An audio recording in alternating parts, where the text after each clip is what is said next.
इस फिल्म की कहानी शुरू होती है तो हमें तीन यूनिवर्सिटी स्टूडेंट्स दिखाए जाते हैं, मिया, गेविन और लुइस। ये मेडिकल स्टूडेंट थे और अल्जाइमर की बीमारी को अच्छे से स्टडी करने के लिए इन्हें एक प्रोजेक्ट पर काम करना था। प्रोजेक्ट ये था कि ये लोग किसी अल्जाइमर के मरीज की डॉक्यूमेंट्री बनाएंगे। आप जानते होंगे अल्जाइमर वो खतरनाक बीमारी है जिसमें इंसान धीरे धीरे अपनी याददाश्त खोने लग जाता है और जब ऐसा होता है तो उसकी बाकी जिंदगी पर भी काफी बुरा असर पड़ता है। इन्हें अपने प्रोजेक्ट के लिए एक बुजुर्ग औरत मिल चुकी थी। वो एक टाउन में रहती थी। ये तीनों उस टाउन में पहुंच जाते हैं और मिलते हैं सेरा लोगन से, जो कि असल में डेबरा लोगन की बेटी है और डेबरा ही वो अल्जाइमर की मरीज है जिस पर ये लोग डॉक्यूमेंट्री बनाने वाले थे। बात ऐसी थी कि सेरा की माली हालत ठीक नहीं और इस डॉक्यूमेंट्री के बदले उन्हें कुछ पैसे मिलने वाले थे, तो उसने अपनी माँ को बता दिया था। आते ही सेरा इन लोगों का काफी अच्छे से स्वागत करती है। वो खुश भी थी। सेरा उन्हें एक घर दिखाती है, फिर वो उन्हें अपनी माँ डेबरा से मिलवाती है। उस समय डेबरा और उसका पड़ोसी हैरिस गार्डन को साफ कर रहे थे। डेबरा का बर्ताव काफी अच्छा था। हाँ, वो थोड़ी सी पैरानॉइड औरत जरूर थी। अल्जाइमर की पेशेंट को संभालना, उसके साथ समय गुजारना बहुत मुश्किल होता है। पता नहीं ऐसा क्या हो जाता है कि डेबरा अपना इरादा बदल देती है। कहती है कि माफ करना, मगर मैं ये नहीं कर सकती। मिया और उसके साथी भी हैरान थे क्योंकि वो बहुत दूर से आए थे। सेरा किसी तरह अपनी माँ को मना लेती है। ये डॉक्यूमेंट्री कुछ महीनों तक चलने वाली थी क्योंकि इसमें अल्जाइमर बीमारी पर ध्यान देना था। एक हफ्ते बाद की कहानी दिखाई जाती है जहां मिया और उसके साथियों को अब डेबरा के घर में ही रहना था। वैसे तो शुरू में डेबरा ठीक लग रही थी। वो उनके लिए खाना भी बनाती है। सभी को कमरे दिए जाते हैं। डेबरा पुरानी सोच वाली औरत थी, जैसे वो मर्दों को अलग कमरा देती है और कहती है कि तुम लेडीज रूम में नहीं जाओगे। वो घर को काफी ऑर्गेनाइज रखती थी। सेरा उन्हें बताती है कि असल में उसकी माँ एक टेलीफोन स्विच बोर्ड ऑपरेटर थी। आजकल तो ये सब खत्म हो चुका है, मगर पहले जब कोई किसी को कॉल मिला था तो बीच में एक ऑपरेटर उसका कनेक्शन जोड़ देता। काफी सालों से डेबरा ने ये काम किया था। उसके पति बहुत साल पहले ही मर चुके थे। उसने अकेले ही सेरा को बड़ा किया और सेरा को अपना बचपन याद था, मगर अब ये बीमारी उसे अंदर से खाए जा रही थी। डेबरा खुद बताती है कि कभी कभी मैं चलते चलते रुक जाती हूँ, याद ही नहीं रहता मैं कहाँ जाने वाली थी। मैंने बहुत कोशिश की कि मैं इस बीमारी से लड़ सकूं, मगर इसे हराना मुश्किल है। दिन गुजरते गए। लुइस का काम था कैमरा संभालना और हर समय बस रिकॉर्डिंग करना। एक दिन वो डेबरा की रिकॉर्डिंग कर रहा था जो गार्डन में थी। काम करते करते वो रुक जाती है, फिर वो हाथ में एक सांप को लेती है। लुइस घबरा जाता है, मगर तभी मिया उसे आवाज देती है जिससे लुइस सब कुछ रिकॉर्ड नहीं कर पाता। यहाँ से अजीब चीजें होना शुरू हो गई। इसके बाद लुइस पूरे घर में कैमरास इंस्टॉल करता है। एक शाम जब मिया और सेरा बैठे बातें कर रहे थे तो अचानक से डेबरा चिल्लाने लगती है। ये दोनों जब किचन में जाते हैं तो देखते हैं कि डेबरा के हाथ में छुरी है और वो गेवन पर गुस्सा कर रही है। असल में डेबरा का एक टूल खो चुका था और वो कह रही थी कि इस आदमी ने वो चुराया है। सेरा अपनी माँ को शांत करती है और गेवन से माँ भी मांगती है। फिर ये लोग पूरे घर में उसका वो टूल ढूंढने लगे।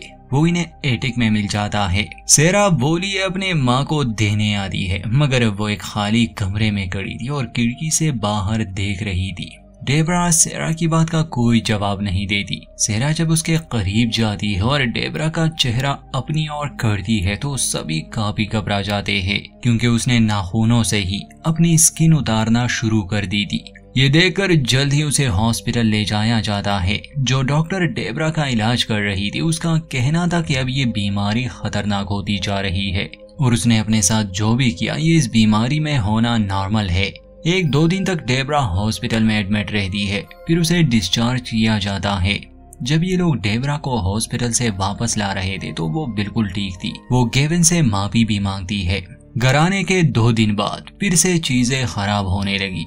जैसे एक रात डेबरा अपने कमरे में नहीं थी। सेरा को वो घर के खाली कमरे में खड़ी हुई मिलती है। वो बस खिड़की से बाहर देख रही थी।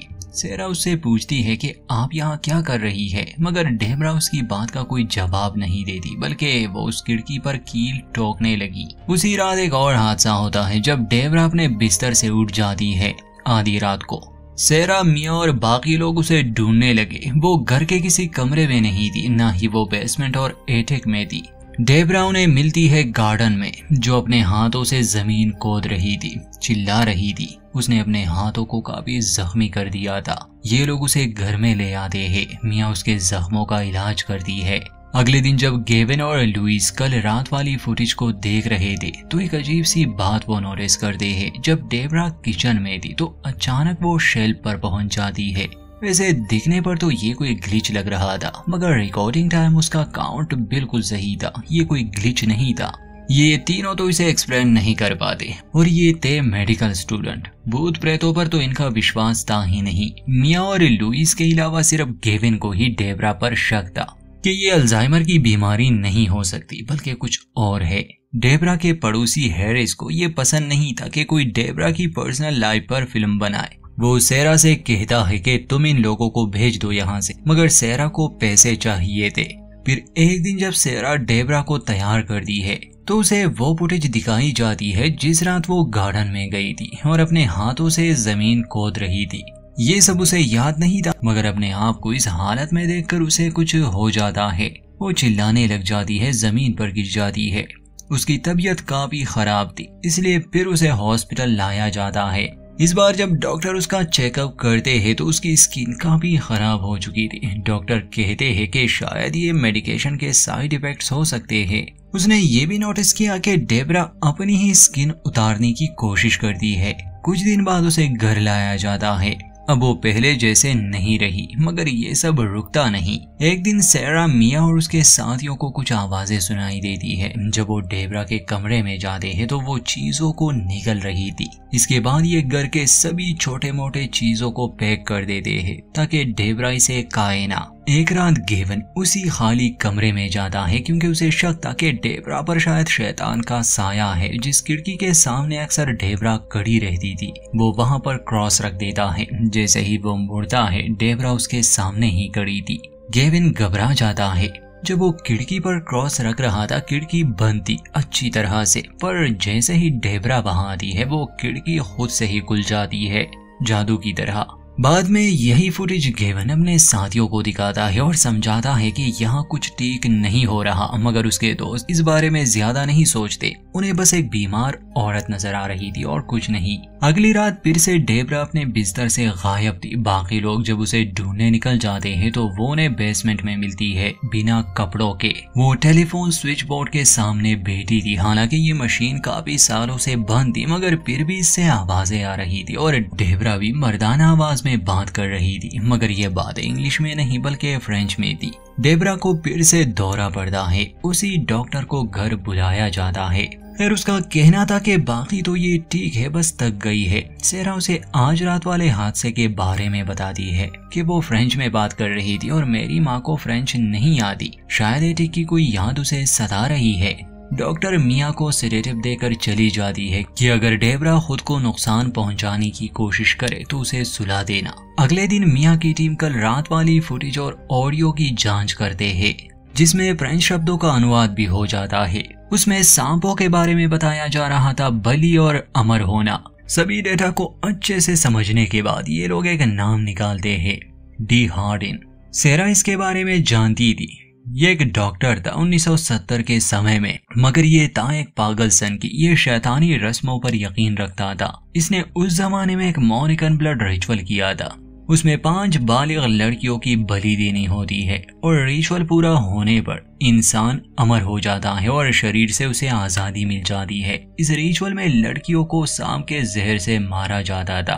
खैर उस आदमी ने 4 लड़कियों को तो मार डाला था और उसके बाद वो गायब हो चुका था। रिचुअल तो पूरा नहीं हुआ क्योंकि एक बलि अभी भी देनी थी। सेरा परेशान हो जाती है कि उसकी माँ को शायद इसी मरे हुए इंसान की बुरी यादें सता रही है, क्योंकि ये इसी टाउन में हुआ था। तब सेरा छोटी थी। समझ गए थे ये लोग कि इसका संबंध डेबरा से है। तो अगले दिन सेरा अपनी माँ से डी हार्डिन के बारे में पूछती है कि आपको याद है वो कातिल जो गायब हो चुका था।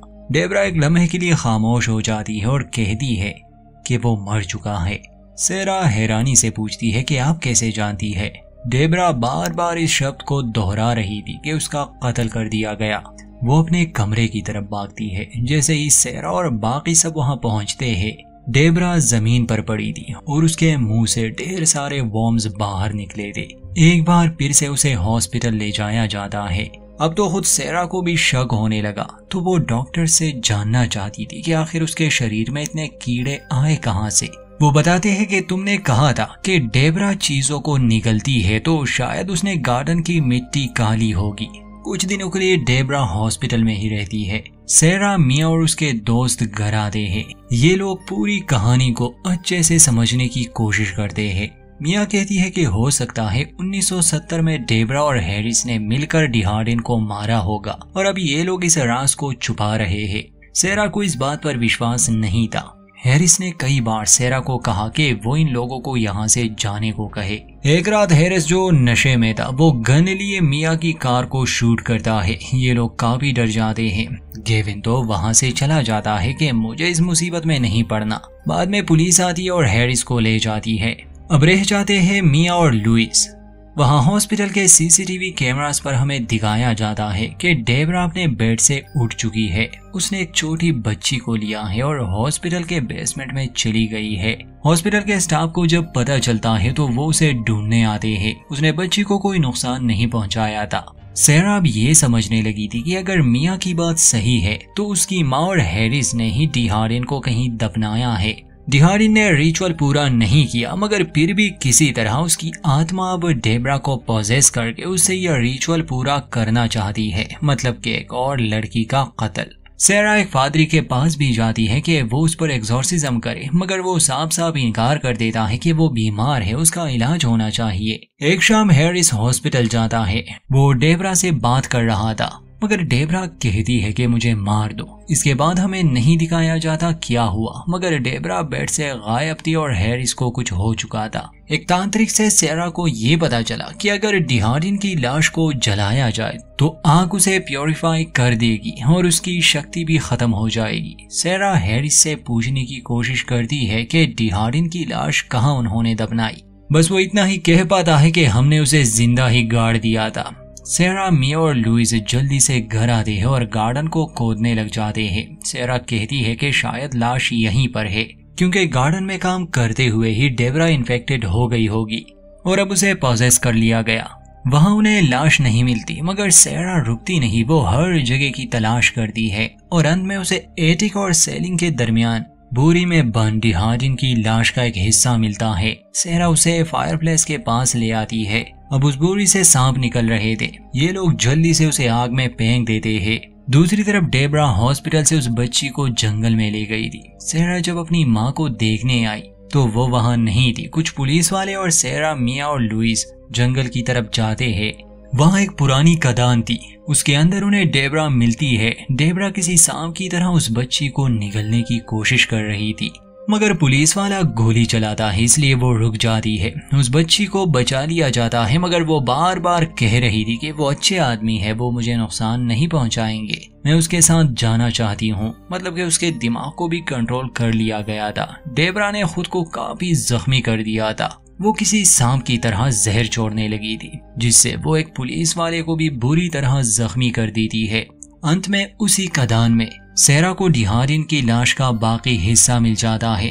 जैसे ही वो उसे जला देती है, डेबरा भी अपने होश में आती है। अगले दिन न्यूज पर यह खबर दिखाई जाती है कि बच्ची को बचा लिया गया है। इस बच्ची का नाम मेगन था, जिसे लुकीमिया था। कुछ महीने बाद दिखाया जाता है कि वो बच्ची बिल्कुल ठीक हो गई है। लोग इसे एक चमत्कार मान रहे थे। एक रिपोर्टर जब उससे इंटरव्यू ले रहा था तो मेगन एक क्रीपी सा लुक देती है, जिसका साफ मतलब यही हो सकता है कि वो शैतान यानी कि डिहार्डिन की ईवल स्पिरिट अब उस बच्ची में आ चुकी है। और यहीं पर इस कहानी का अंत।